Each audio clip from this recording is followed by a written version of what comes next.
We are back on the Rational Boomer podcast. Hopefully, your day is going well. We're doing a Substack live today. Now, Ed was supposed to be with us yesterday, and Denise was supposed to be with us today, and both had some issues. So I thought, what better time than to come and do a Substack live? I always enjoy doing this here. I don't have to have the moderators. I don't have the problems I have on TikTok or even YouTube at this point. So I thought I'd see what would happen doing a live during the day. Usually I do it at night, but it is a Saturday. And so hopefully people are off work and they might be around and join in on what we're doing here. And I've said this before and I'll say it again. It is absolutely crucial that folks show up and they participate. I need your participation. Now I can talk for an hour and just keep going and going and going, but frankly, that's a little boring. I get bored with that. So I need some input from those of you folks that are in the audience. You have comments, you have questions. It doesn't matter. Whatever you want to say. That's the one nice thing about Substack. When you're on TikTok, you got to watch what words you say, what you do, what you don't do. Not the case on Substack. We can talk about anything you fucking want. We can say Jeffrey Epstein. We can talk about the files. And that's one of the first things I wanted to talk about. Because I saw something yesterday that first made me laugh, and then it made me think. Diane Sim says, always have to listen the next day, never catch you live. This is a treat. Thank you. That's kind of what I wanted to find out. I do it always at the same time. So I wanted to try it during the middle of the day and see if there were people out there that were ready to listen, especially if you hadn't gotten the opportunity because of the timing. So here I am. We're going to talk some shit today.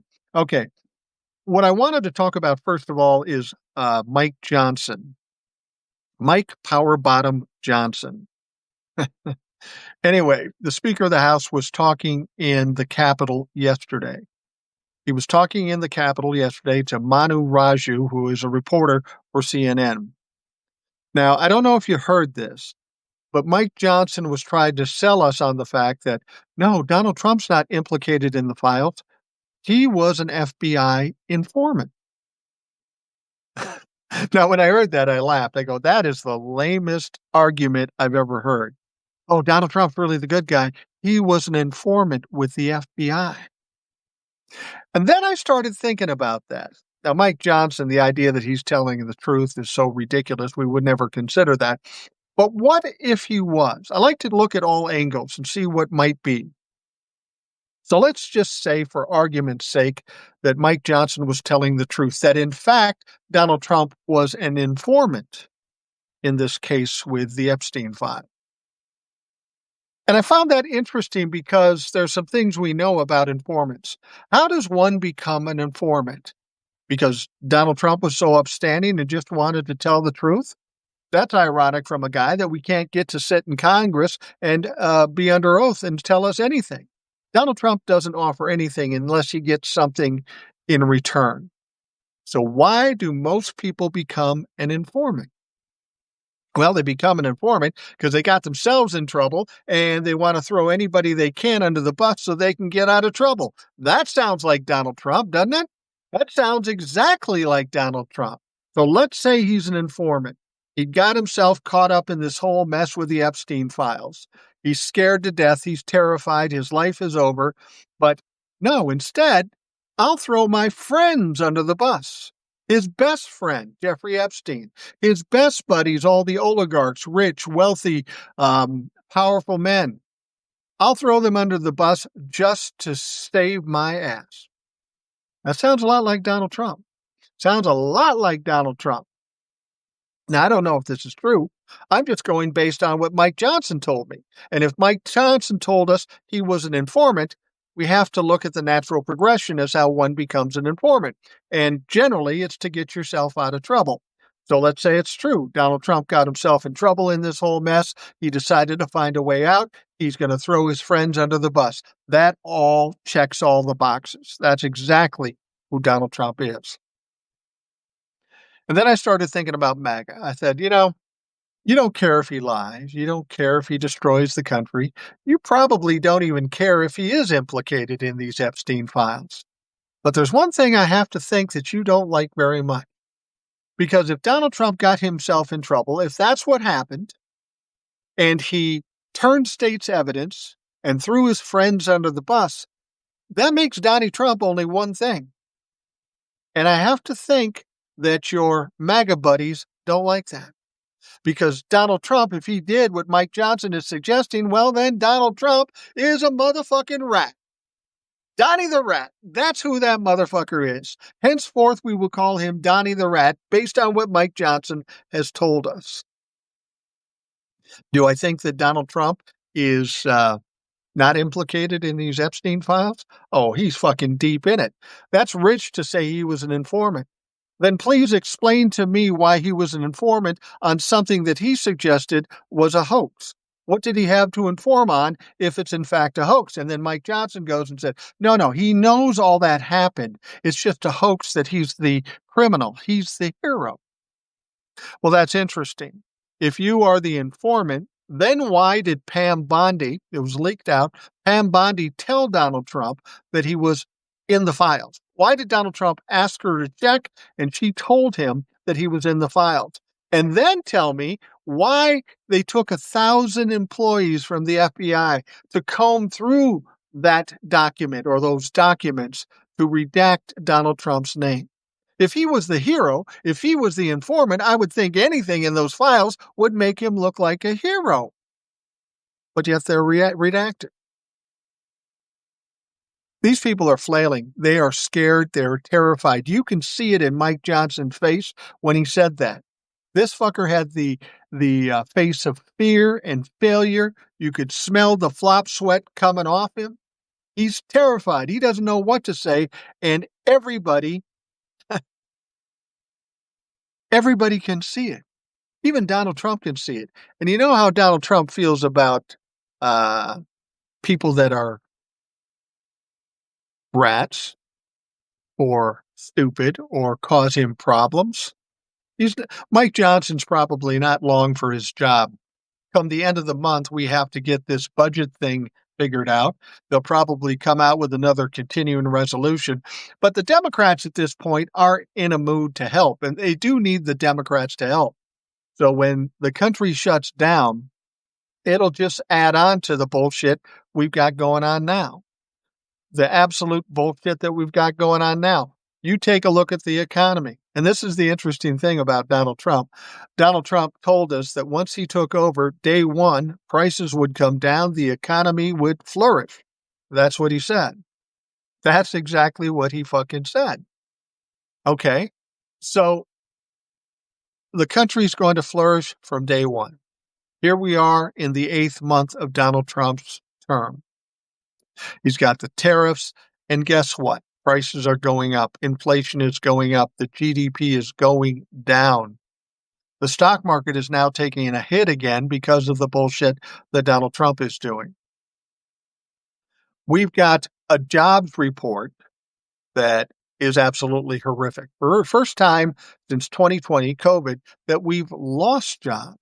Now, keep in mind, during Joe Biden's tenure, he created 15 million jobs.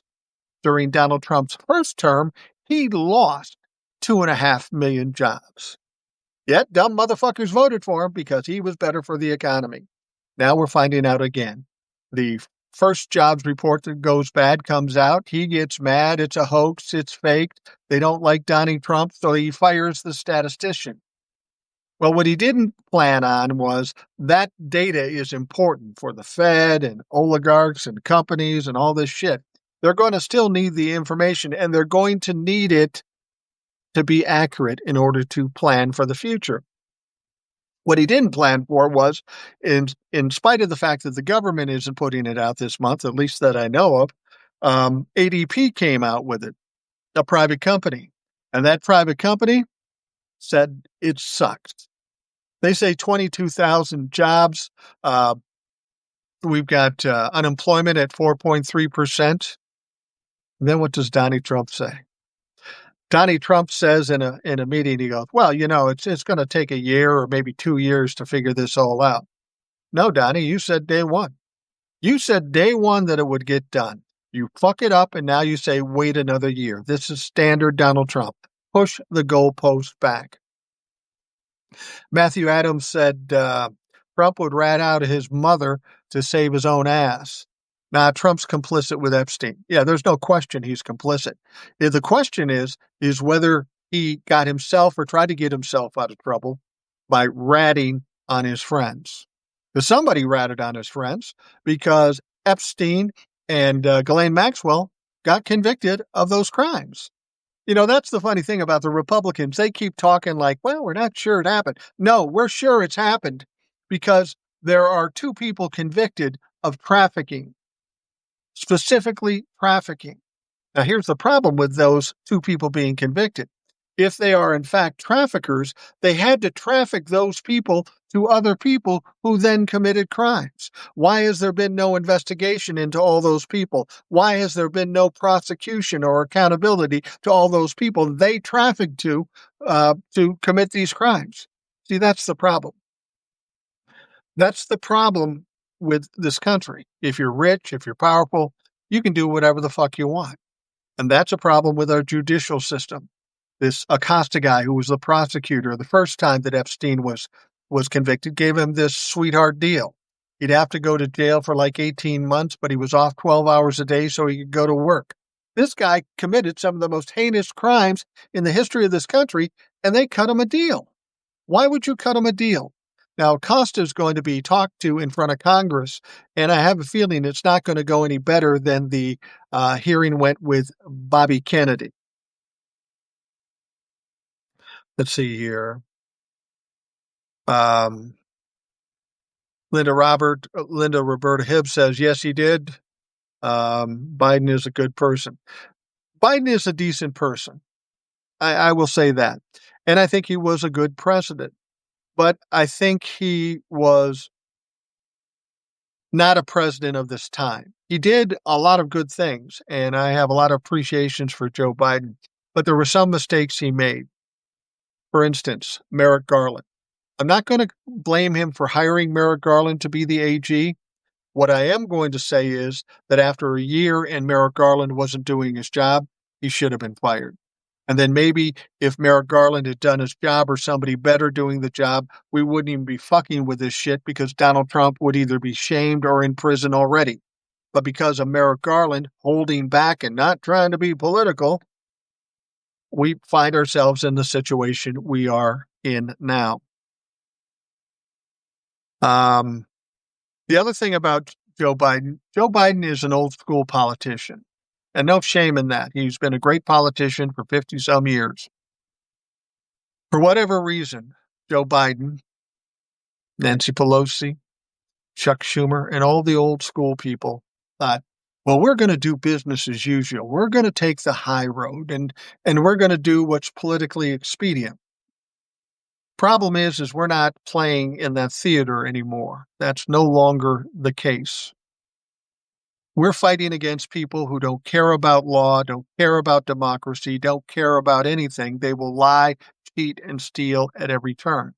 Now, I'm not saying we have to be as bad as they are, but I'm saying if we're fighting a bully, we got to kind of fight on their terms. We may have to go down into the fucking ditch, into the mud, and fight with them. And we're finally seeing that by way of Gavin Newsom and J.B. Pritzker. Linda says, Merrick Garland never wanted to be overturned on his decisions as a judge or attorney general. Yeah, Merrick Garland has some problems, and he's part of the Federalist Society, so he was no friend to the Democrats or the liberals. But they put him in there so that they could act like they're being fair. And that's the problem. If there is no rule of law, if there are no rules at all, why do you have to worry about being fair? If you're going to fight against somebody who's cheating, you may have to cheat a little in order to compete. Biden did make some mistakes. He's not evil like Trump. Yeah. Well, every president makes mistakes. I'm not going to fault him for that. He was just a politician of a different time. He did the best he could. And frankly, in his first 2 years, he was probably the most productive president in the history of this country. So I'm not shaming Joe Biden. I think he was a fucking great president. I even think if the Democrats didn't jump him, he probably could have beat Donald Trump in the 2024 election. And what he should have done is won the presidency, allow the Democrats allow him to do it, and then 2 years in, retire and hand it over to Kamala. That's what he should have done. Um, but that's not what happened, of course. That's one of the problems with what's going on in this country. Um, People think Donald Trump won on a mandate and all that sort of thing, which is absolutely ridiculous. If you look at the actual numbers, Donald Trump won with about as many votes as he lost in 2020. About 70, 71, 72 million votes, maybe 74. But it was in that low 70s range. And that's what he got when he lost in 2020. So he didn't really gain a lot of ground. The fact that he didn't lose ground is fucking ridiculous. 49% of this country is abjectly stupid. But the thing about it is, in 2020, Joe Biden got 81 million votes, the most votes any presidential candidate has ever gotten. The most votes. In the 2024 election, Kamala got about 2 million less votes than Donald Trump did. So she got, maybe 70 million votes, while Donald Trump maybe got 72 or 73, and she got 71. There was about 1.5 million to 2 million votes between them. I've argued with Trumplefucks about this before. They say, oh, he won in the mandate. No, he didn't. He won by maybe 1.5 million votes. And with all the fucking around that Elon did, who knows if that was part of the reason. But more importantly than that, I think reason I believe the Democrats are at fault in this whole situation is because if 81 million people voted for Joe Biden in 2020 and say 72 million voted for Kamala Harris in 2024, that's like 8 to 10 million people on the Democratic side that didn't even fucking vote. Because they didn't vote for Donald Trump, I don't think, because Donald Trump's vote count didn't go up. But Kamala's did go down, and the question is why? Sadly, I think it has to do with her being a woman and happened to be a woman of color. I think it has more to do with her being a woman, which is totally fucked up. Kamala Harris would have been a great president, certainly better than what we've got by a long shot. But Democrats sat on their hands and didn't do anything. Now, I would have hoped that they learned a lesson in the 2020 election, but clearly they didn't. I think some of the Republicans who thought Donald Trump was an outstanding candidate and would be a great president somehow forgot about what happened in his term from 2016 to 2020. They must have forgot because at the end of the term, our economy was shot.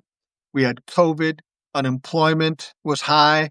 Donald Trump had lost 2.5 million jobs through his whole term, the only president of recent memory to do that.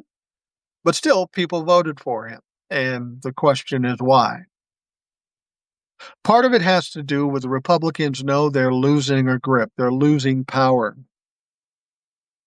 Let's just see here. Here's what we know for a fact. In 2020, 2024, mostly Gen X and boomers were the majority of the voters in this country. And that's part of the problem we have. We've got some dumb fucking boomers, even though I'm a boomer. Got some dumb fucking Gen X people. And we've got some people of color out there that think Donald Trump is the bee's knees, if you will. So they voted for him. I think there's a lot of people out there that just can't see this country having a woman president. And I don't understand that for the life of me. I happen to be married to a woman, and she would probably be a better president than I am. Honestly, she would. She would be a better president than I am.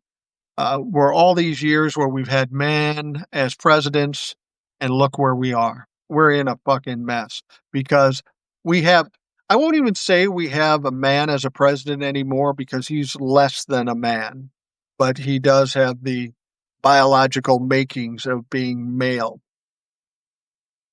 B Action Jackson, I love Biden Harris and thought they grasp us from the jaws of hell, but too few remember what happened in 2020. That's the only thing I can imagine. I say to Trumplefucks, I say, look, The only reason you could have possibly voted for Donald Trump is that you're evil or you're stupid. And I'm a glass half full guy. I like to be positive about things. So the only thing I can imagine, the nicest thing I can imagine, is that you're stupid motherfuckers. That's the only possible answer, the only possible explanation to why anybody would vote for Donald Trump. Voters I know voted for Trump have a lot of regrets. Well, yeah, I would suspect they do.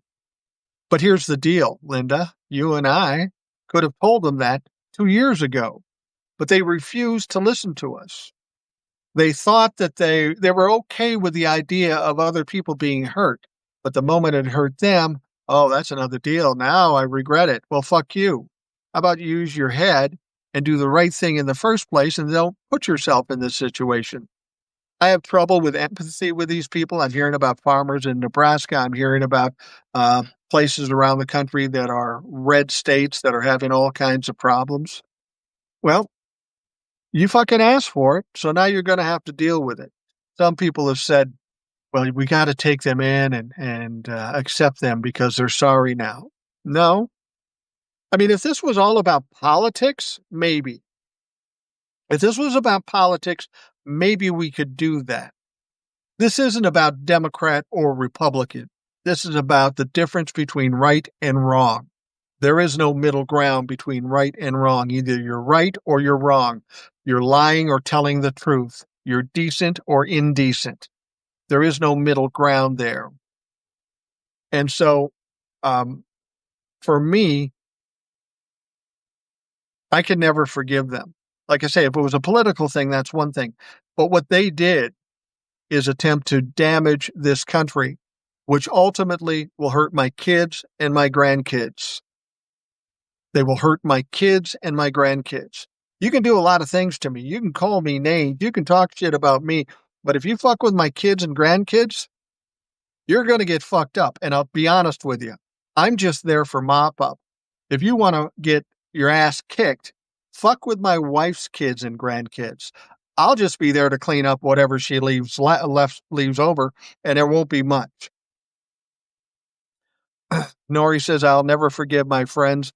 You're right, Boomer. No middle ground anymore. There is no middle ground. And there's a lot of people that I know that are Trump-fucks that I grew up with, and we had good times when we were younger. I just refuse to talk to them because I don't want to wreck the memories when politics didn't matter. But I know how they feel now, so I don't have a lot of respect for them. I don't trust them. You know, that's one of the big things too. If you bring them in and say, oh, okay, you made a mistake, you're okay. Can you trust them to make a good decision? I mean, the next time a fucking clown comes around, are they going to jump on that bandwagon too? I would suspect they would. So I can't trust them, and I am not going to fucking bring them in. I had a father who was a narcissist. He was like a mini Trump before Trump was Trump. The relationship he had with my family was not good. He was not nice to my mother. He was not a good father to his kids, including me. And then when we got older, I just cut off contact with him. People would come to me and say, oh, Mike, you can't be angry with your dad. When he dies, you'll feel terrible about it. You got to make amends with your dad. And again, it goes back to the difference between right and wrong. There is no middle ground there. And I explained to people, I said, it's not that I hate my father at this point. I'm an older man. I've got kids. I've got grandkids. And I don't have any feelings for him at all. To me, he's inconsequential. I'm a father. I'm a grandfather. I don't need a daddy at this point. But the most important reason I didn't have contact with him when my kids were little, because I knew the fucking dark cloud that he brought with him everywhere he went. I had to deal with it. My siblings had to deal with it. My mom had to deal with it. But I'm not going to have my wife and my kids deal with that dark cloud and deal with the bullshit that comes along with him when he's in your realm here. So it wasn't that I hated him. I was just protecting my family. And that was more important to me. Somebody once said, the family you built takes priority over the family you came from. And that couldn't be more true. Yeah, I had a family, I had a mom and dad, I lived my life and I did whatever I did, but once I got out and started my own family, that's my priority. That's my priority, I'm there to protect my family, and unfortunately, my father was somebody I needed to protect them from. Family is important when voting, yeah. You're absolutely right. What else do we got here? If they're truly repentant, I can forgive, but look up the definition of repentance. I've never been so disappointed and ashamed of my country. Absolutely. People love to say, this is the greatest country in the world. And I grew up here. I like America. I was proud of America. But right at this stage, with who we have leading it and the effects of what's going on in this country, we aren't the greatest country in the world. I'm sorry, we're just not. And I am not proud of this country. And I have a First Amendment right to say that. Now, maybe Donald Trump and the Trumplefucks may say something else, but for the moment, the Constitution is still intact. And you know what? I'm not proud of this country. I'm not proud of the deportations. I'm not proud of what he's doing to the economy. I'm not proud of him taking rights away from women and other people. There's nothing to be proud about anymore. Um, they would jump on Eric Trump. Those dummies will vote for him. I don't know. My father passed away. He voted for Biden. Well, he was a good man. He was a smart man. Um, we spent some time where we had our fingers crossed and we thought Donald Trump may have bought the big one. I was hoping that were the case, but I know Donald Trump is like a fucking cockroach. Somehow he always survives. But when he did come out and talk, he was he was a little worse for wear. He didn't look good. He didn't sound good. He was a little out of touch. This man is clearly sick, and that day is coming in the not so distant future. People will come to me and say, yeah, well, if he goes away, then we've got J.D. Vance and he's worse. And frankly, I disagree. J.D. Vance is not a good option. He wouldn't be a good president. But when we're dealing with situations like we have now with Donald Trump, he is the focal point of why we have problems in this country.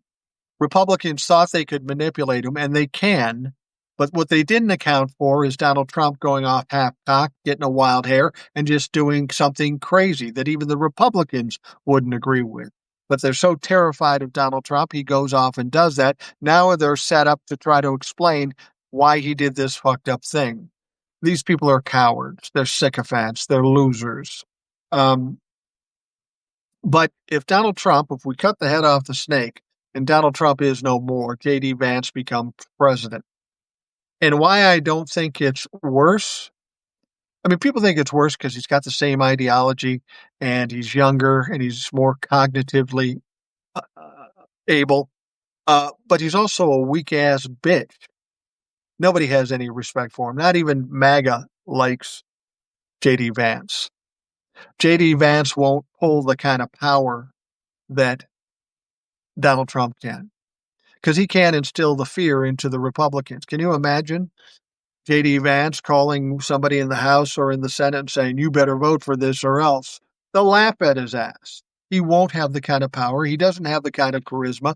Once Donald Trump is gone, that is the beginning of the demise of the whole MAGA movement because it's a cult. If the cult leader isn't there, the MAGA cult doesn't really exist. All right, Francisco Flores. My thing is that the Democrats aren't vocal and loud like the Red Russian Republicans. They need to be on every social media and news, bringing all the grifting that the piece of shit is doing. I blame old man Biden and the Democrats for not invoking the 14th Amendment. I blame the Democrats too, to a certain extent. But the fact of the matter is we need people unified and going on the attack. Playing defense is what we've done for the last 10 years, and we see where it's gotten us. You're absolutely right. We need to fight. If you're not in the fight, you're not worth anything to us. Go sit in the corner, Wait, we'll call you when it's over. But we need fighters. We need warriors out there now playing every trick in the book. And if we have to cheat a little bit, that's what we have to do. Francisco Flores says all these talking heads on social media um, need to bring all of this out and yell fire. I agree. I mean, I've been trying to do that for 5 years. Just talk shit about the stuff that's really going on, and hopefully, it inspires other people to tell other people, and they tell other people. Me just talking about it isn't going to be enough. That's why having people in the audience like you folks is important. I tell you something, if it's something you hadn't heard or hadn't considered, now you do. Now you tell somebody else, and they tell somebody else. It's kind of a grassroots thing, but that's the best I can do here. And I think that's what's the important thing to understand. A lot of people think they can't do anything in these circumstances. Well, nobody can take the whole thing on their shoulders and fix it. Nobody, no matter how big and powerful you are. The important thing is you do something. Even if it's a little thing, you got to do it. Can somebody explain to me why there are those Republicans so scared of a 79-year-old man? Well, I would say the same thing too, but I'll give you an analogy because many of you probably have been in this situation. Have you ever been in a relationship with somebody, male or female, and these fuckers are crazy? They're fucking crazy. Now, they know a lot about you because you'd been with them for a long while, but you got tired of the crazy and you broke up with them. So what do? You don't call their shit out because you don't know what the fuck they're going to say, what the fuck they're going to make up. And because they have been tied to you, they have a certain amount of credibility in some people's eyes. You're terrified of what they're going to say or how they're going to embarrass you. And it's a similar thing with the Republicans. I don't know what he has on people, but Donald Trump has spent his whole life blackmailing fuckers. So you can bet he has a number of things on a lot of people. And he won't think twice about burning the fucking bridge and scorching the earth. Let's see. Okay, we already got that one. And I appreciate you folks showing up. I didn't know what to expect in the middle of the day because I don't normally do it during the middle of the day. But here you are. Thank you very much. He has Parkinson's, type 2 diabetes also. Donald Trump probably has a lot of problems. Heart failure may be one of them. I mean, we can only hope because that'll grab you in a minute and take you out. I think in order to start a trend back, Donald Trump has to be out of the picture. He is the wild card. He is the problem in this whole situation. There are other problems around him, but they aren't quite as powerful. None of them as powerful. We get him out of the picture, and then we deal with J.D. Vance and some of these other fucks. But for all intents and purposes, you have to understand that things aren't really going to start to get fixed, certainly until after the 2026 election. Now, people are thinking, well, if we get control of the House and the Senate, we'll get some things done. No, we won't get anything done.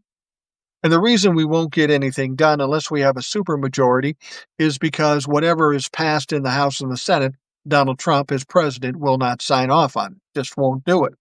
So what do we do with those 2 years if we get the power in the House and the Senate? The only thing that can be done is day after day have hearing after hearing exposing all the crimes, criminality, the corruption, and the fucked up shit that he's done. That's what it's going to be like for 2 years. And it's also going to be a situation that Donald Trump won't be able to do nothing. That's why it's important we get the power, at least in the House, but preferably the House and the Senate, and we will be able to settle things down at least. We won't be able to start fixing things until we have control in Congress and a Democrat in the White House. Then we can start to get things done. And the important thing to remember, Donald Trump has done so much destruction, so much devastation in this country, and it's going to continue to get worse as long as he's there. It's going to take a long time to dig out from that. What we can hope for when we get a better president and Congress that is willing to do things for the people that elected them, At least we can get on the road to getting some improvement. Remind you that when Donald Trump left office in 2021, uh, the economy was a fucking mess. It was absolutely a fucking mess. Now, people will try to blame COVID for it, but the fact of the matter is, COVID was called a hoax and it would go away and it was no big deal. So, Donald Trump was the reason why COVID ended up the way it was. If we had a real president, it wouldn't have been as bad. We wouldn't have as many closures and as many people dying. So, because he was responsible for COVID, he's also responsible for the economy that COVID gave us. But think about this. Joe Biden takes over January 20th, 2021. The economy is in the shithole. And in a short period of time, 2 years, then 4 years, he brought the economy back. He brought the stock market back to record levels. He created more jobs than any president in history. So it can be done. It has been done. And it will be done when Donald Trump is finally gone to his resting place on some fucking golf course in the middle of Florida. Nori says, what scares me is Palantir and what they will do with our info. Well, that is something to be concerned about. But again, what you want to avoid is taking all these problems and saying, how do I fix this problem? How do I fix that problem? Sometimes when you got a whole boatload of problems, you got to pick the biggest one and deal with that one first. A lot of these other problems won't occur if you fix the first problem. And what I mean by that is if Donald Trump is no longer the president for whatever reason, then a lot of these things won't happen because everybody around Donald Trump is even more incompetent than he is. So even if they have power for a short period of time, they're never going to be able to accomplish anything. Certainly, they'll never get it through Congress if at least the Democrats control the House. So let's worry about the big problem. That big dumpster fire is Donald Trump. And then if we fix that situation, all these other problems won't be quite as serious. True Republicans know that a bleach shot was a good solution. Yeah, and I would encourage all Republicans to get a handful of ivermectin, ingest that, and shoot bleach into your veins. COVID is a thing. I know you want to talk about it being a hoax, but it's not. Independent media will be an historical game changer for our country. That's true. Now, when this is all said and done, Donald Trump is no more. There's going to be a lot of people around him that have pretty much ruined their reputations and their futures in politics. That's what's going to happen, okay? But the media is going to be culpable in this situation as well. This media that covered for or sided with Donald Trump, and Donald Trump goes by the wayside, they're going to have to explain and deal with what they were doing and how they were responsible for a lot of what's going on in this country. I think mainstream media is going to fade away. They're already losing viewers, and MSNBC had to spin off to something else outside Paramount. We're going to see more of that because they're making less and less money. The other thing to consider, too, is boomers and Gen X are used to watching network television. Millennials and Gen Zs, they don't. They watch YouTube. They watch stuff that they want to watch. So the mainstream media is in trouble. They know it. They may be done after 2028 too. They aren't going to have the things to deal with. That's why they latched on to Donald Trump. They're losing viewers every day. They've been doing that for years since the internet. And Donald Trump was the shit show that brought them viewers. So they jumped on board his thing because they knew it would make them money. I don't know if they realized it, but in the process, they would be screwing up the country. And apparently they didn't care about that as long as they're making money. Soon they will care about what they've done, and they will pay the price. Nobody's going to be watching them. Jillian Marie says, thanks for being a rational voice. Mike, I get tired of the doomsayers and doom scrolling. You know, it's funny. I will get people out there that are just constantly negative. Sky's falling. All hell is breaking loose. There's nothing we can do. Tell me at what point in anyone's life is it good to say that? I mean, I think we've all gone through times in our lives where it was tough. We maybe thought we wouldn't get through it. But if we didn't have hope, a little fight in our soul, we wouldn't get through it. There's always room for hope.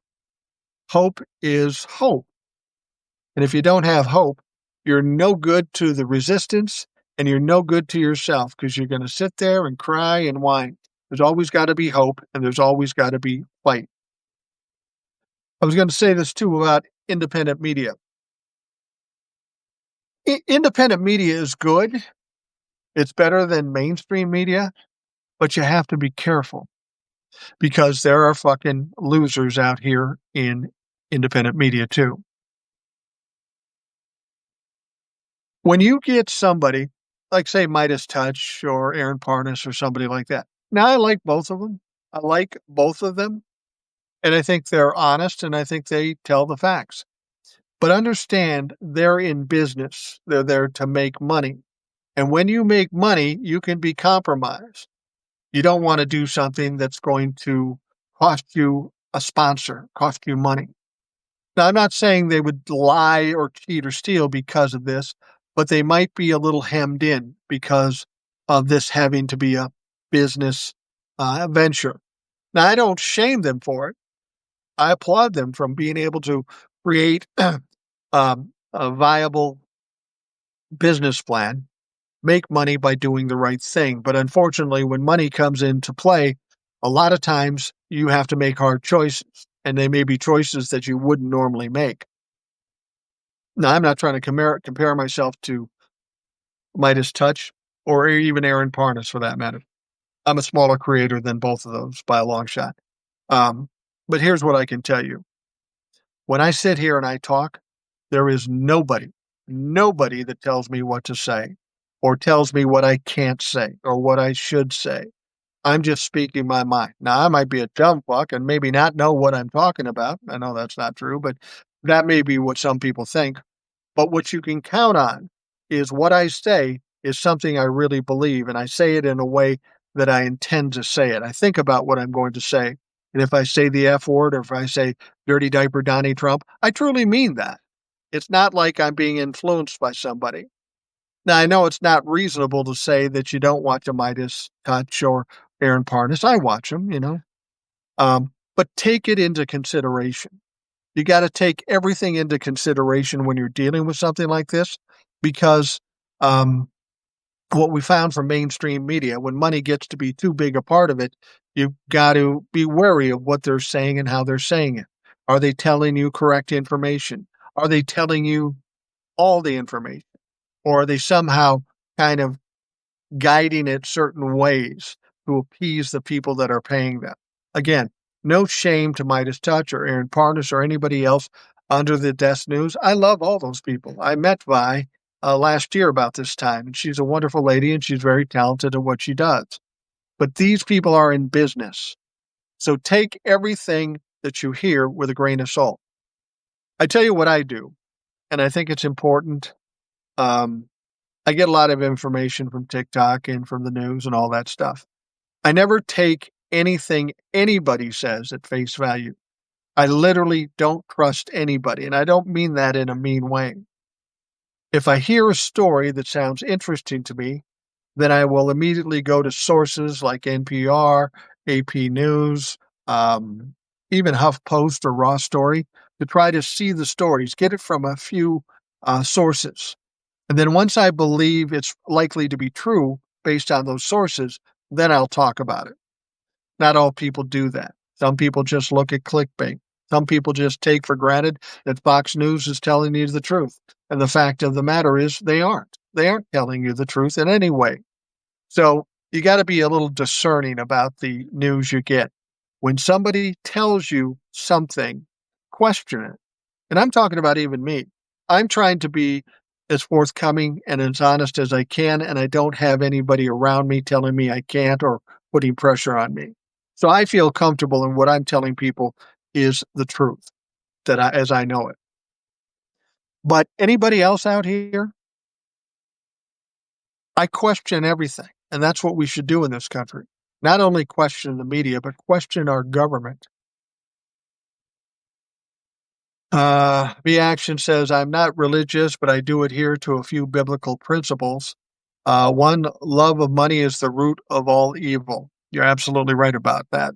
Some people think it's the root of evil. Money is the root of all evil. It's not. It's the love of money. Money is an inanimate object. If you love money and you live your life for money, chances are there's going to be some evil in your life, a la Donald Trump. Um, I've got one rule of thumb in my life, and it may get me in trouble sometimes because I've got a rule. If you're nice to me, I'll be the nicest motherfucker you ever meet. I'll be happy. I'll be talking to you. I'll be nice. But if you're a motherfucker to me, well, I have the ability to be a real motherfucker, and it will be not pleasant. And the reason that gets me in trouble sometimes is because there are people that say, why couldn't you just let it go? Why couldn't you just kind of come to some compromise?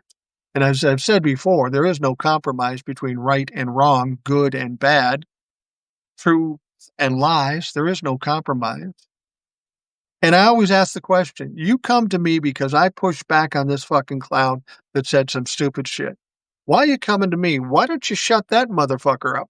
Why are you coming to the guy that's trying to clarify and tell the truth and just give the dumb fuck room to do whatever he does? Just leave him alone. He's crazy like that. No.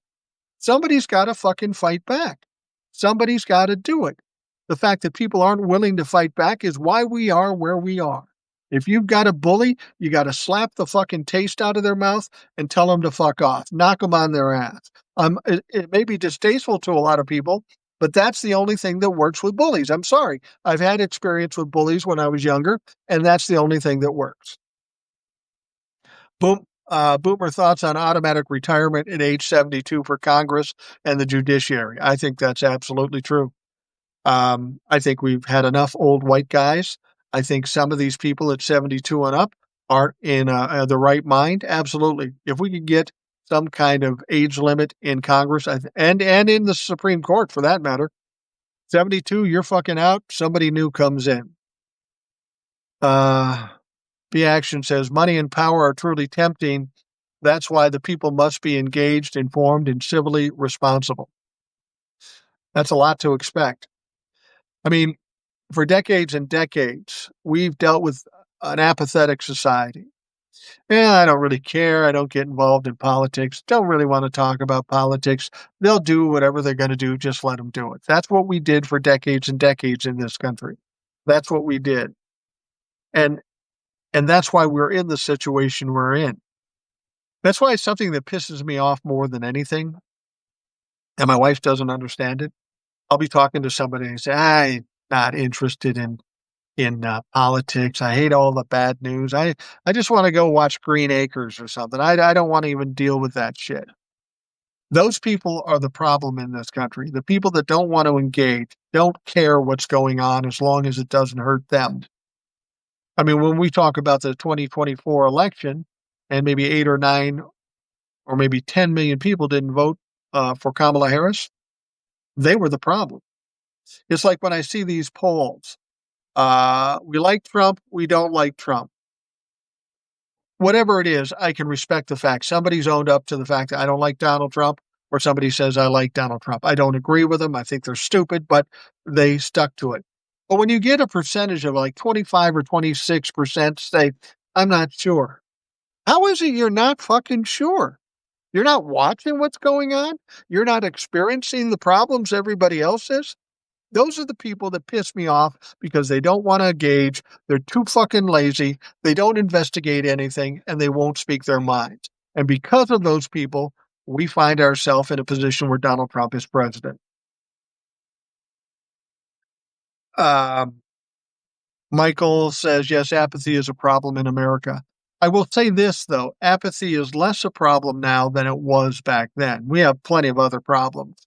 But the one positive thing that Donald Trump did in this country, it woke a lot of motherfuckers up. It woke them up and they engaged because they're starting to get hurt by what's going on. And finally, they're waking up and they're pushing back. Maybe not enough people at this point, um, uh, but it's more so than it had been. Linda says 72% couch potato in 2024. Yeah, you're right. People think that the numbers of people that voted, the number of actual voters is the combining of those people that voted for Republican and those people that voted for Democrat. There's even more people that didn't fucking vote in this country. That is truly the problem. B Action said it's why the unions have been decimated too. Take it for granted, lose it. It breaks my heart. It is heartbreaking. Not only the unions, but everything else. People get lazy. And I understand people have their own lives and they have their own problems and their own issues. But if you don't want those problems and issues to get bigger, then you have to be engaged. It's our responsibility to do it. Somebody was telling me from Australia, they've got a deal that if you don't vote down in Australia, you get it fined. And that might be a little strong, but we've got to come out some way where people are more motivated to vote, and hopefully, what's going on now will cause more people to wake up and more people to vote. It's a midterm, so not as many people vote during the midterms, but hopefully they understand the urgency to all this. Linda Roberts says Steve Smith is correct. I do like Steve Smith.